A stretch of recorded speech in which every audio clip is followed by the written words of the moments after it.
Parang pandesal lang pero bigas po yan ha. Number 2. Thank you po. Number 2 pa. Yan po yung Bible. Basahin nyo po yung Bible.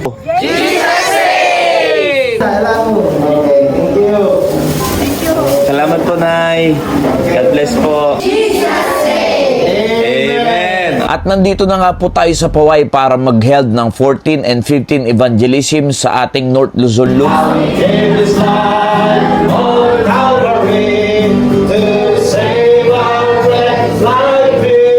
At dito ay kasama nga po natin si Pastor Ruben na siyang nangaral ng salita ng Diyos na naging partner natin sa lugar ng Paway, Ilocos Norte, at sa biyaya ng Panginoon ay marami po tayong naging bisita. At pagkatapos sa Paway ay dumiretso na po tayo ng Lawag upang ituloy ang ating evangelism. Nandito kami ngayon sa may Lawag. Dito sa may Sitio 2 ng Dapayan. Yan. So dito po gaganapin ng evangelism. Dito po, ayan, kasama ko pa rin yung pamilya ko.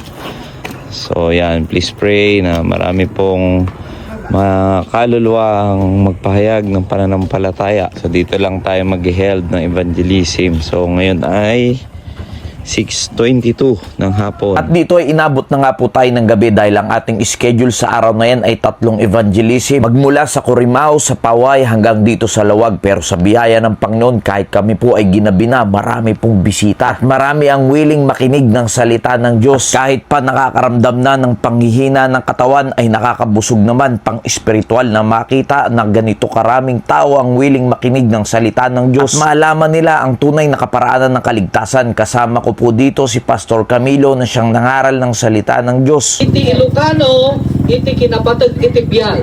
So ti English, the value of life. Ti Tagalog, ang kahalagahan ng buhay. Bulot milang apo ken ka dito nga biyag. Kat anytime mabalin mo apo nga alaan dito biyag na impabulot mo kada kami.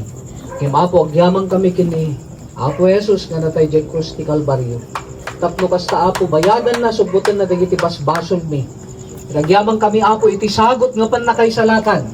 Naipaay na apo iti tunggal may. At nakita ko si nanay na gustong tanggapin ang ating Panginoong Hesukristo at marami pa po sa kanila ang nagpahayag ng pananampalataya. And then, Parang pandesal lang pero bigas po yan ha. Number 2. Thank you po.